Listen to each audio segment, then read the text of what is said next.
Good morning and welcome to the Maryland Public Service Commission's administrative meeting for August 4th, 2021. Before we begin today, just an operational note for our practitioners before the commission. The commission's hearing room on the 16th floor will reopen to the public after Labor Day. That is effective September 8th, 2021. Our regularly scheduled administrative meetings will be held in the hearing room. There will no longer be a WebEx virtual option. However, as in the past, all of our meetings will be live streamed via our YouTube channel. With that, we have meeting minutes to approve from the meeting on July 28, 2001. All in favor, please say aye. Aye. Any opposed? The meeting minutes are approved. Good morning, Mr. Secretary. Morning, Mr. Chairman. There are three items on today's consent agenda. Item number one is from Mobile IT Management LLC, involving the transfer of indirect control of Technology MD Network Company LLC to BAI Communication US Holdings 2 LLC. Item number two is a request from Safe Harbor Water Power Corporation for certification as a renewable energy facility. And item number three is a request from Green Wave Concepts LLC, DBA True Energy, to cancel its electricity supplier license. Thank you, Mr. Secretary. Do commissioners have questions on these three consent agenda items? Seeing none, with respect to item number one, I move that we note the transfer of indirect control of Technology MD Network Company LLC to BAI Communications US Holdings 2 LLC. With respect to item number two, I move that we approve the application and issue a renewable energy facility ID certification number, direct the applicant to establish a REC account with PJM GATS within 30 days of certification, and file an on-site and behind-the-meter generation report with the commission within 1 week of each recording of generation data with GATS, and direct the applicant to notify the commission within 30 days if the information on which the application is based should change. And finally, with respect to item number three on the consent agenda, I move that we approve the cancellation request. The vote begins with Commissioner Herman. Aye. Commissioner Linton. Aye. Commissioner O'Donnell. Aye. And Commissioner Richard. Aye. I vote aye. The motions are approved. Mr. Chairman, the final item, item number four on today's administrative agenda, consists of revised tariff pages from Potomac Electric Power Company, reflecting rates resulting from revenue requirements in the rate case, case number 9655. On this item for staff, we have David Hoppick and Lloyd Spivak. For PEPCO, Matt Bonikowski and Matt Seegers, and for AOBA, Fran Francis and Tim Oliver. Thank you. Good morning. We'll begin with staff as participants turn their cameras on. Good morning, Ms. Francis. Good to see you. Morning, Your Honor. Mr. Seegers, Mr. Bonikowski, Mr. Spivak, and is Mr. Hoppick with us, Mr. Spivak? I believe he is. He certainly he may be calling in. Yeah, that looks like his phone number that I'm seeing on the telephone. Thank you. He Mr. recently moved to a new home. Oh, very good. Just, Spivak, will you or Mr. Hoppick be delivering staff's? Mr. Hoppick was going to, but if necessary, I can pull it up and deliver it as well. Okay. Why don't we give Mr. Hoppick a moment to join us?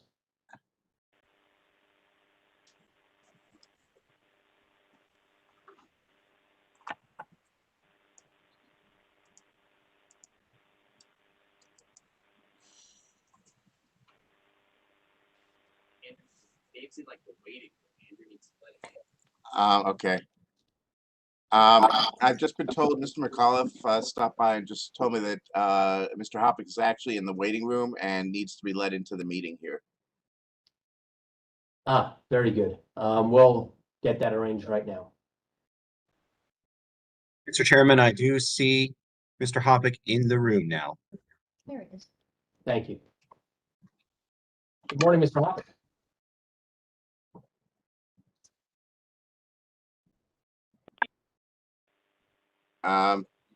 You're still on mute? Sorry. All right, I will begin.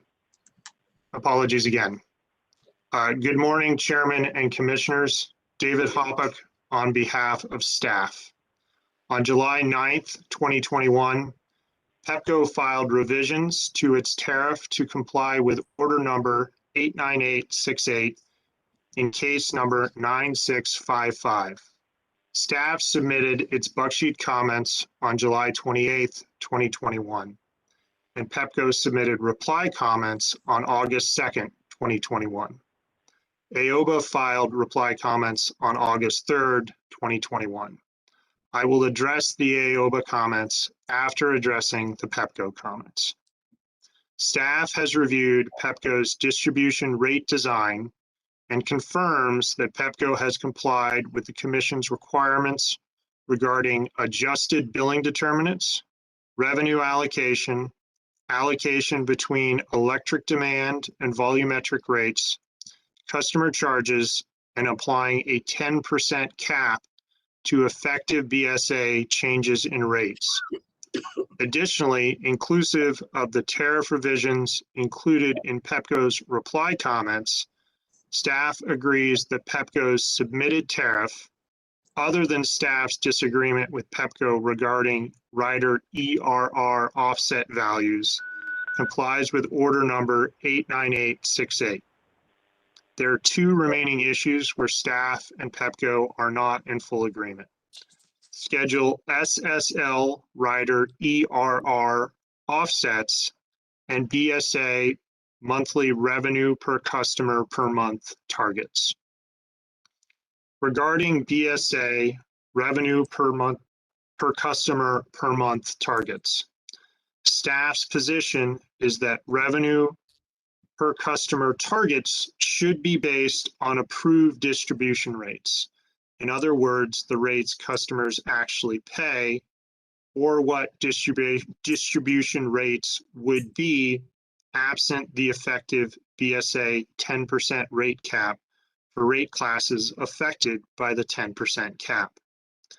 Pepco's stated goal is to reduce the difference between the allocated revenue requirement and the projected revenue with its calculated BSA revenue per customer per month values.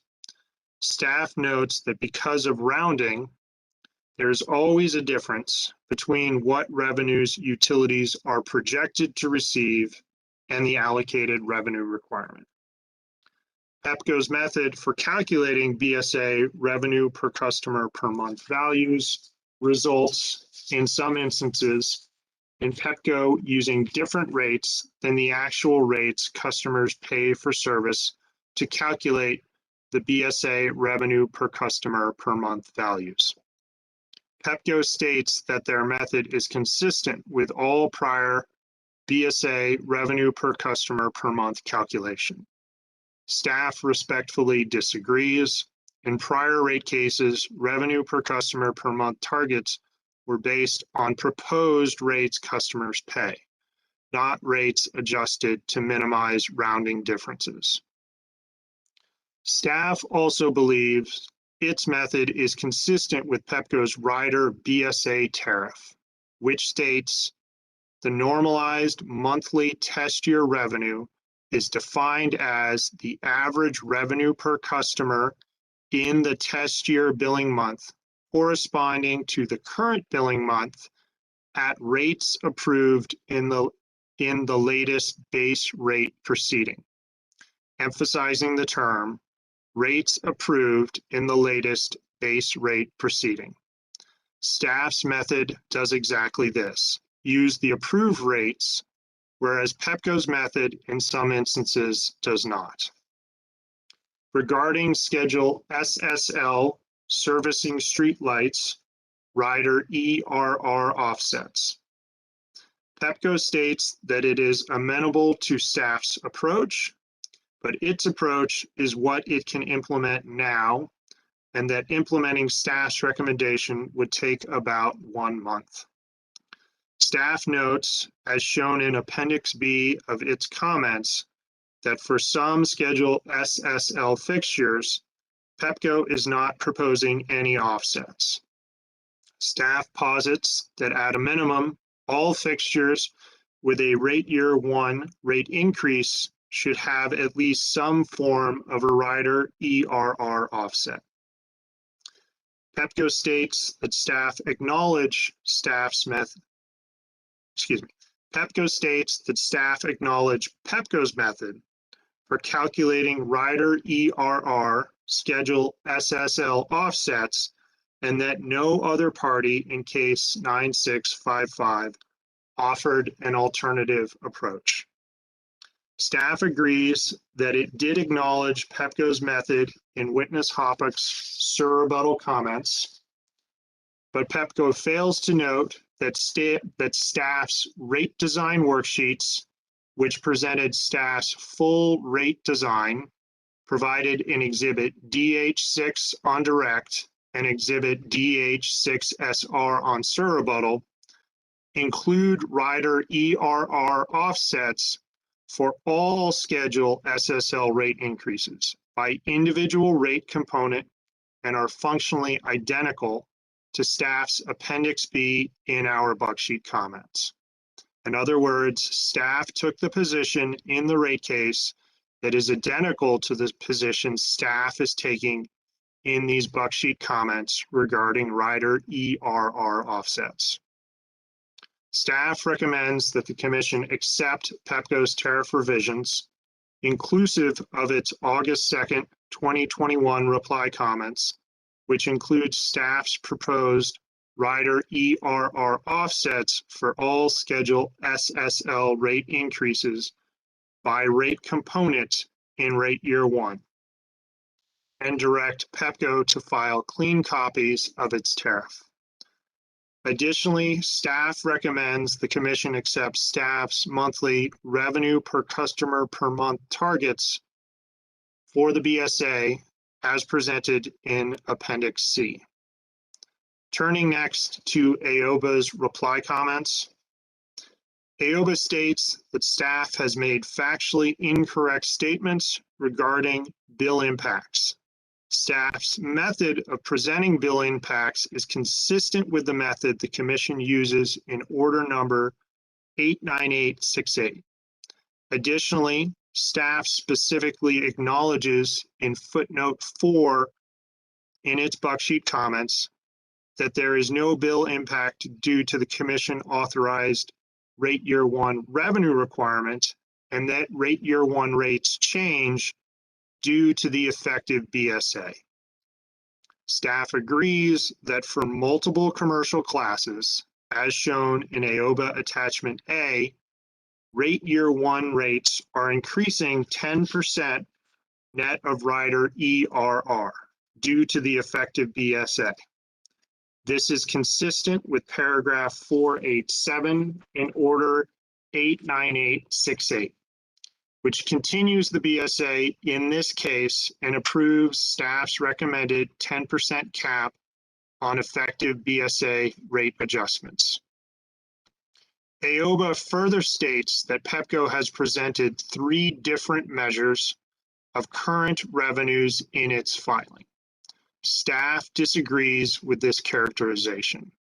PEPCO has presented baseline revenues in the historical test year and 3 rate years, all of which are different because of increasing customer counts and the Commission's acceptance of staff's adjustment to baseline revenues for Schedule R and RTM. That concludes staff's oral comments. Staff is available for questions. Thank you. Thank you, Mr. Hoppeck.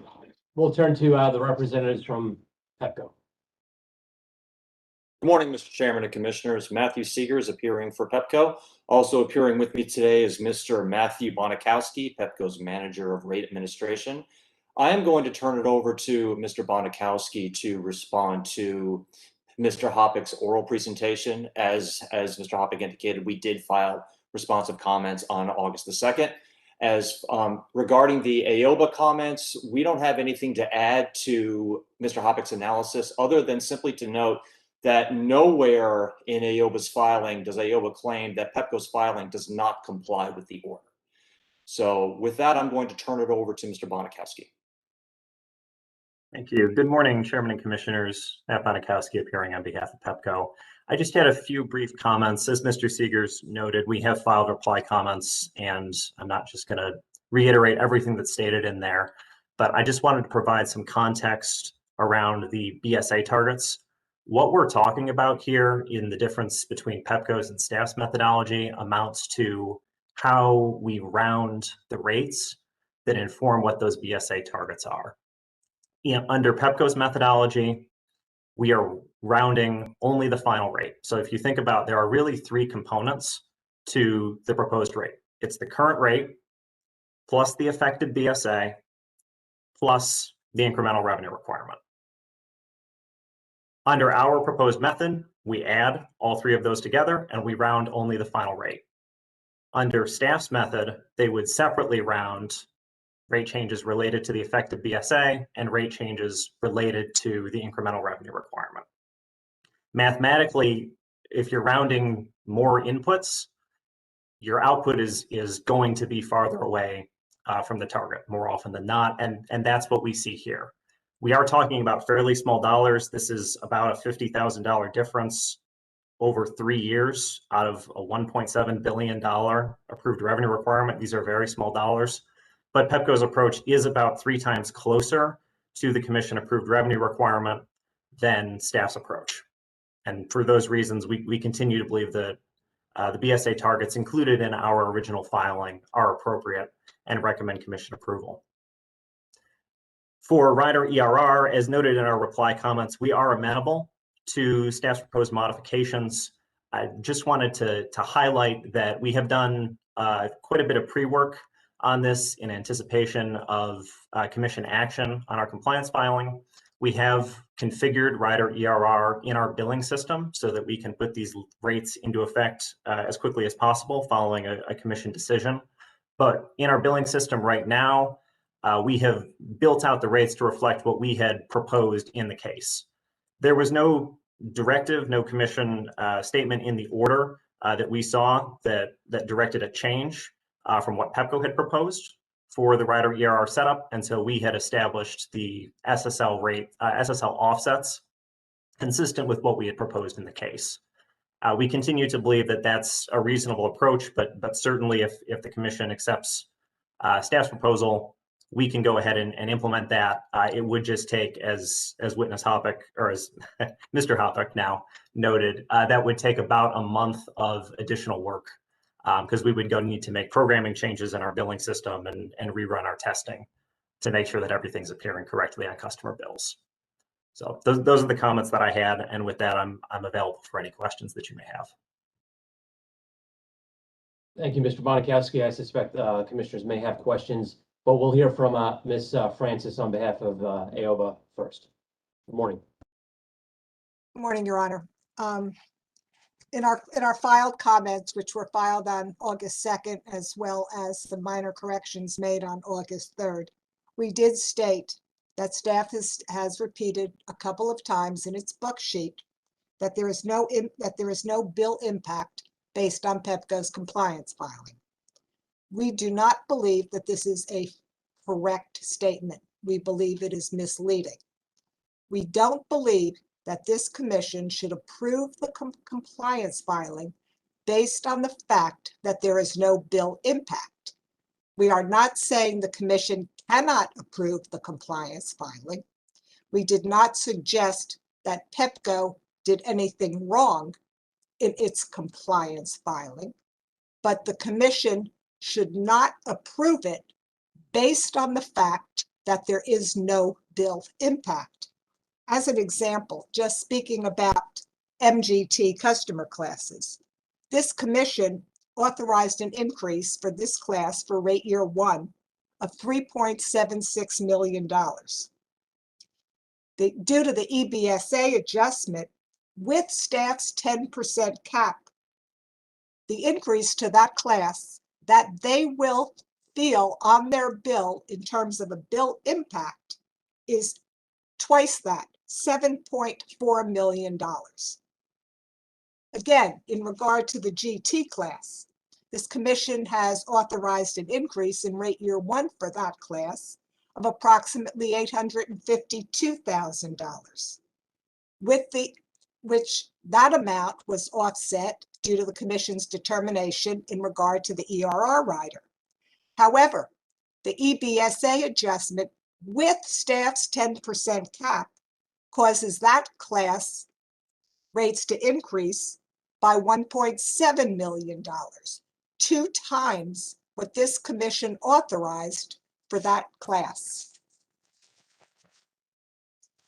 AOPA believes that any increase in rates resulting from the Commission's acceptance of PEPCO's EBSA adjustments to current revenues based on projected numbers of customers should be recognized as part of the revenue increase this Commission has approved for each rate class, since it does have a revenue impact on all customer bills, except for customers who are not subject to the BSA.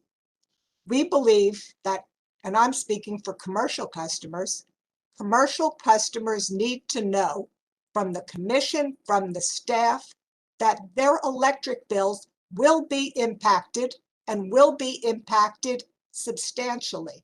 This is budget time. As everybody knows, commercial customers, including apartment houses, have suffered greatly over this past year and a half. I won't re-argue that. But they are entitled to know the truth about what's happening to their bills and should not be misled. So we ask that the Commission either clarify or issue statements regarding commercial customers' bills will be impacted and may be impacted substantially. I'm not going to re-argue our petition for rehearing today, but we have made the same arguments in that petition that the order does not address the impacts to commercial customers, although it does address the bill impacts for residential customers. But we do believe that this should be clarified, and we were not suggesting in our comments that the staff did not follow the Commission's order. We are only suggesting that the bill impacts be recognized and be recognized as part of the approved increase in this case. Thank you, Your Honor. Thank you, Ms. Francis. I'll begin with a question of you and then one for Mr. Hoppick. I understand your argument, and I'm attempting to understand what you want from the Commission. Perhaps it's something as simple as recognition that there will be a rate year one increase for commercial customers. And I believe you heard Mr. Hoppick concede a moment ago that commercial customers will realize an increase upwards of possibly 10% net of ERR and the BSA. What more do you want from the Commission at this point? Just what you suggested, Mr. Chairman, some sort of notice, statement, approval, recognizing that those increases in rate year one could potentially be as high as 10%.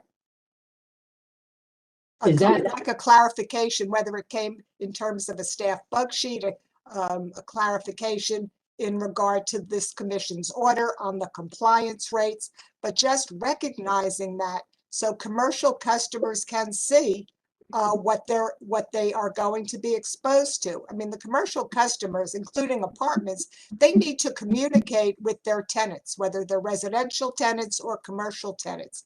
They need to be able to show something that they're just not fabricating the fact that their KWH charges in many instances are up 10%.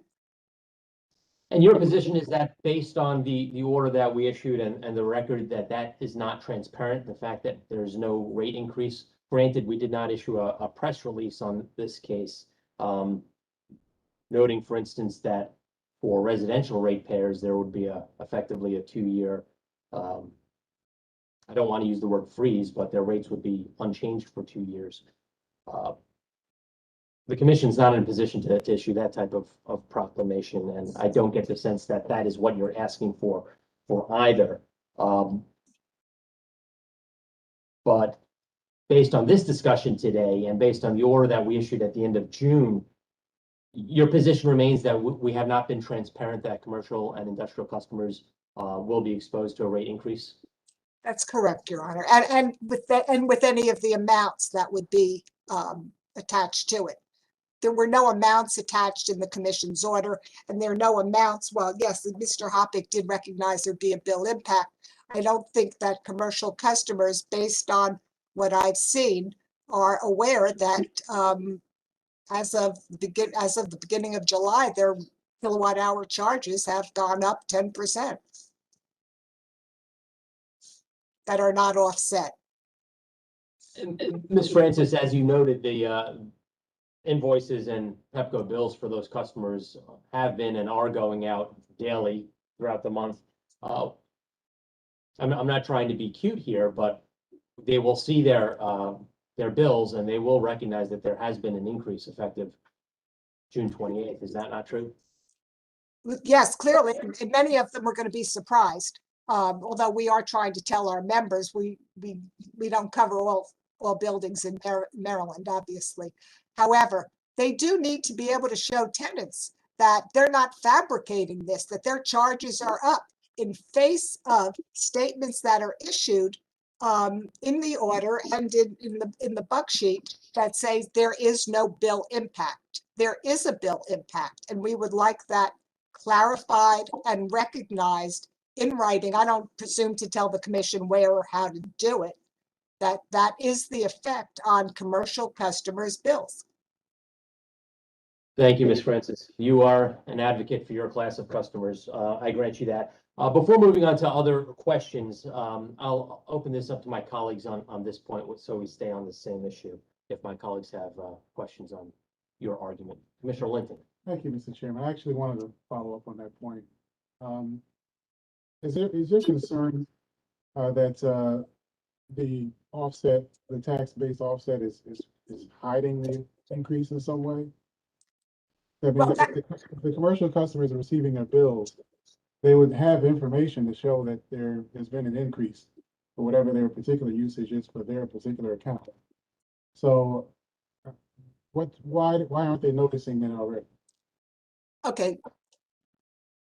The ERR offsets, we argued during the case, that's a different argument from what I'm making now. I think that even though the numbers are in the case, most commercial customers aren't digging into those numbers. We believe that disguises what could be happening in the future. That's not the argument that I'm making now. I have made that argument, and I agree that potential increases in years 2 and years 3, and also after that, are disguised by the implementation of the ERR.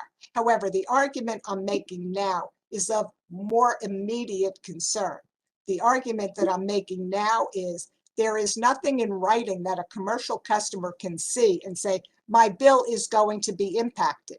My bills could be impacted through the KWH charges that are not offset by the ERR rider, that are not offset by that up to 10%.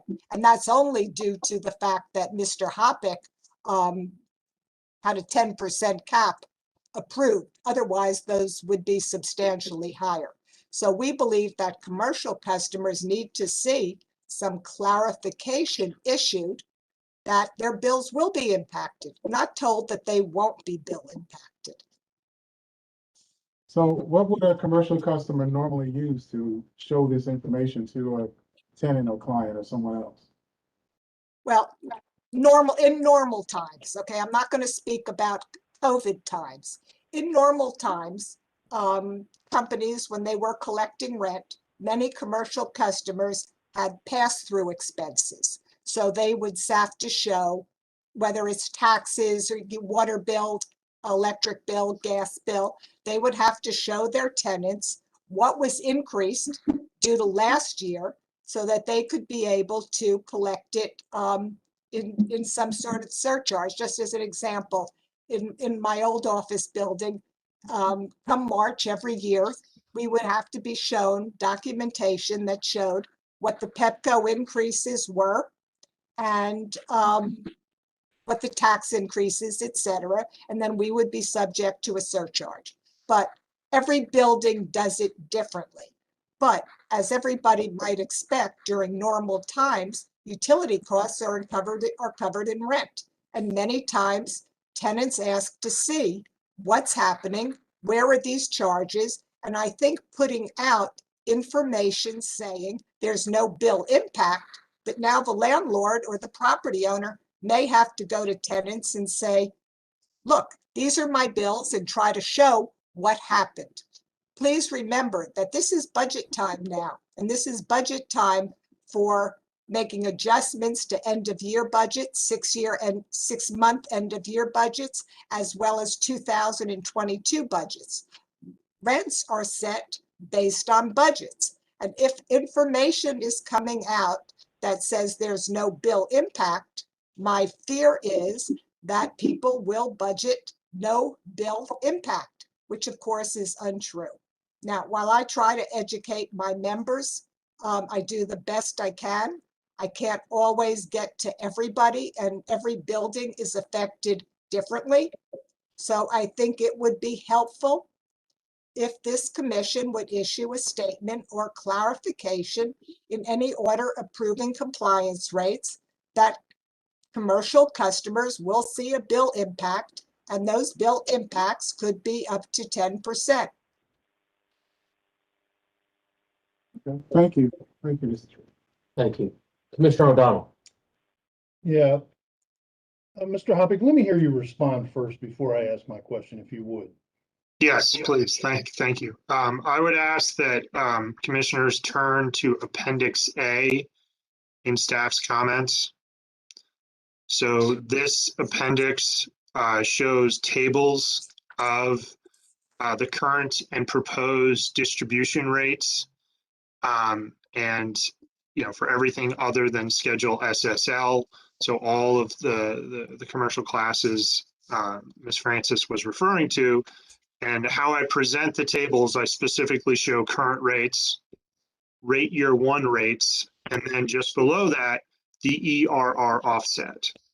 So although there isn't a row showing net rate year one rates, net of the ERR offset, there are clearly tables that show current rates, proposed rates, and then how much of that rate increase is being offset by rider ERR. So I do think the information is clearly provided. So my question then becomes for Ms. Francis. Assume arguendo for a second that staff did put such a statement in their buck sheet that you think is very important to your customers, your clients.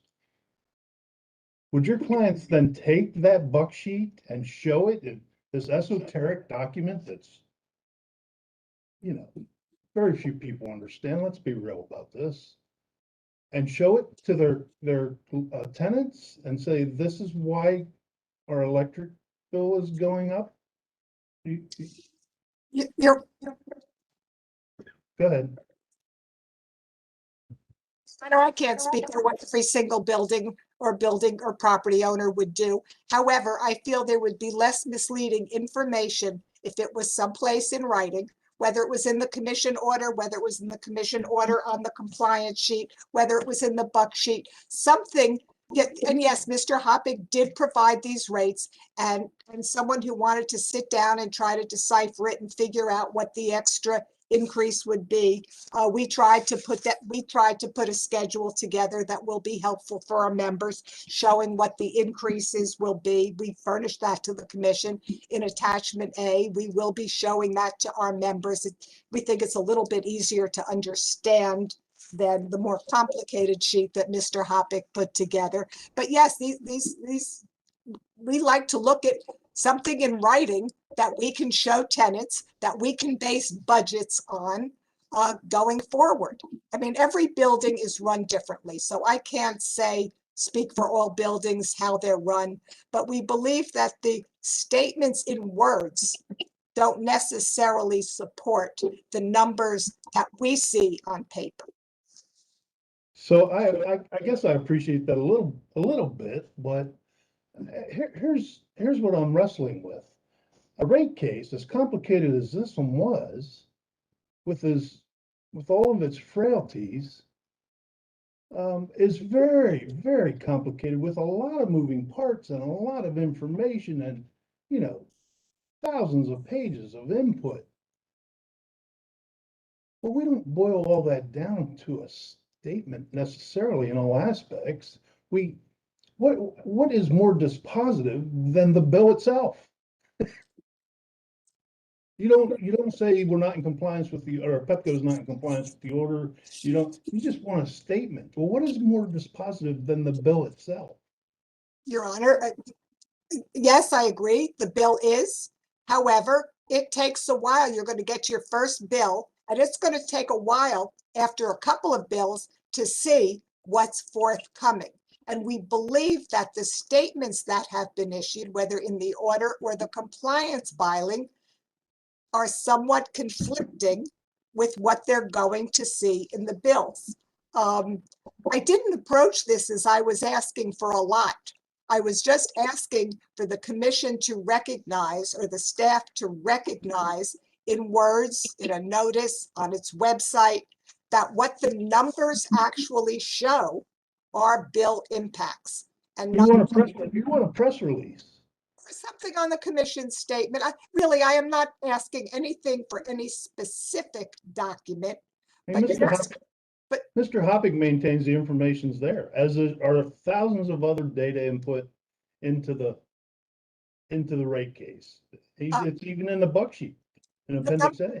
the numbers are there because AOBA did the calculations. I mean, Tim Oliver is on the phone. We have the calculations. I will show it to my members, but why should we have to show calculations when the buck sheet or the order says no bill impacts, and I'm showing that there are bill impacts? Why do we need to issue that statement that there is, this is a rhetorical question. Why do we need to state that there is no bill impact when there is?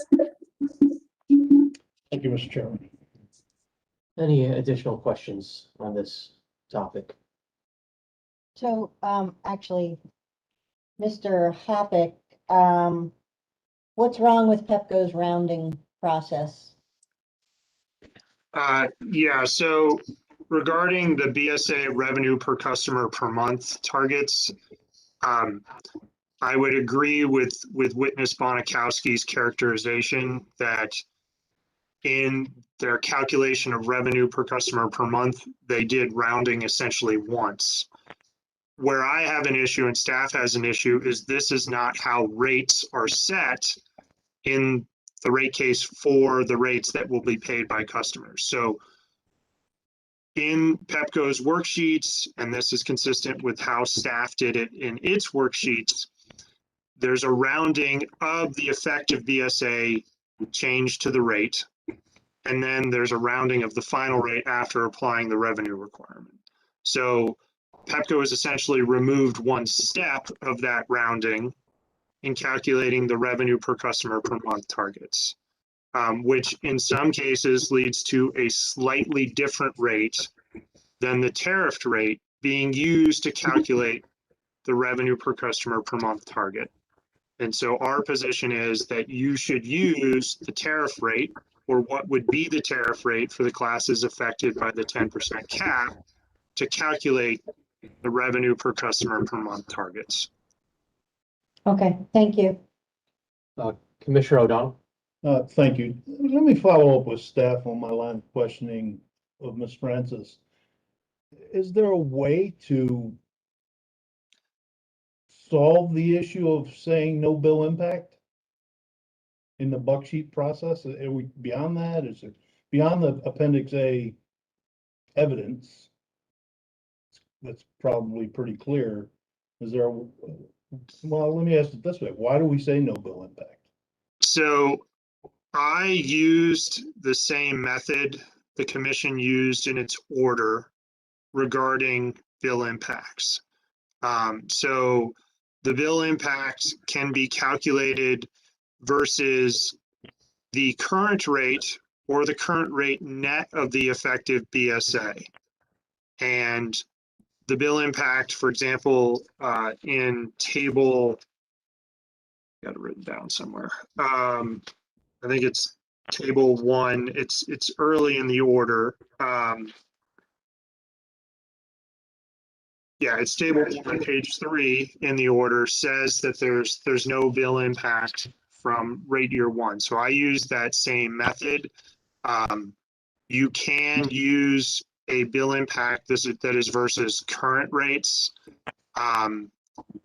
That is what staff did in in my testimony in the case, but I also presented bill impacts net of the effective BSA, which was generally Pepco's method. So those are the two options, and my goal was to be consistent with what the commission did in its order. All right, thank you for that. To me, this seems a matter of semantics more than anything, than substance, but thank you both for that.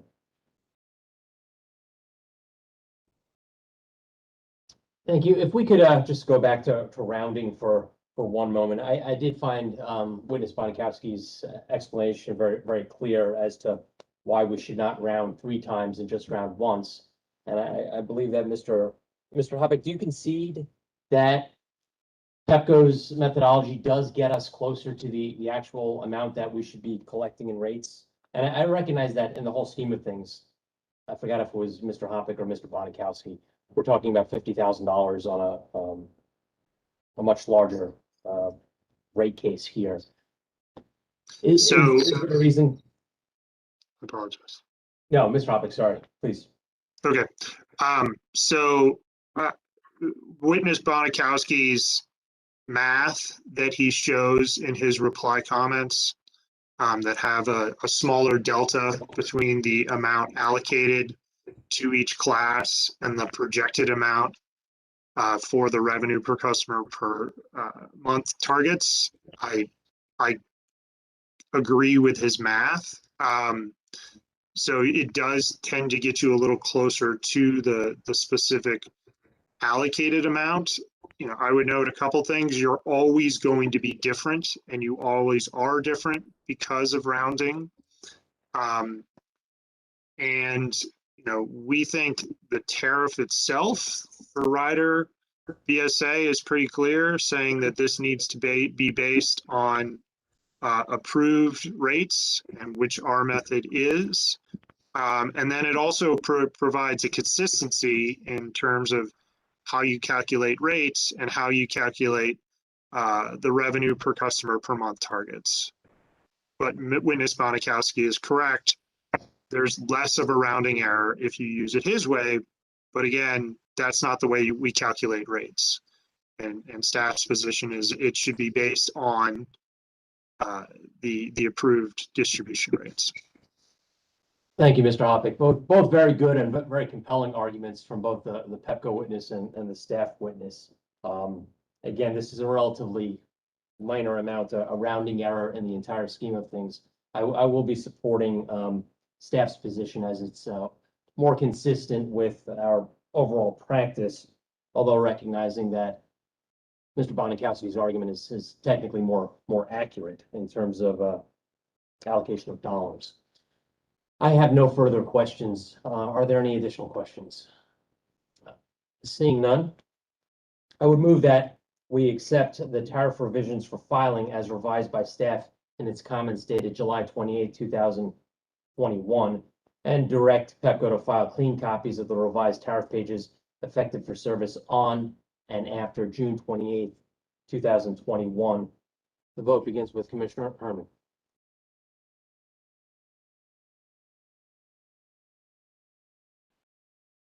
I'll vote aye. Commissioner Linton. I'd also vote aye, but note that I'm voting aye only to support what the tariff adheres to the order. Commissioner O'Donnell. Similarly, I'll vote aye. I do have a concern about the rounding discrepancy a little bit because I always seek to have the most precise numbers, but in the big scheme of things, it does comply with the order, and I'll vote aye. And Commissioner Richard. I also vote aye. I also want to note that I am very sympathetic to Ms. France's position, and maybe this ERR, the way it's been identified as economic relief and recovery and an offset is probably very confusing to people because it really isn't necessarily an offset, particularly when we look at the EBSA and the BSA, which I would note in our order, we have asked to have further review the next time around, next rate case, because I think there could be a question as to whether it's appropriate to use in multi-year rate plans. But in any case, I vote aye and support the staff position. I vote aye. The motion is approved. Thank you. With no additional business on today's administrative meeting, today's meeting is now adjourned.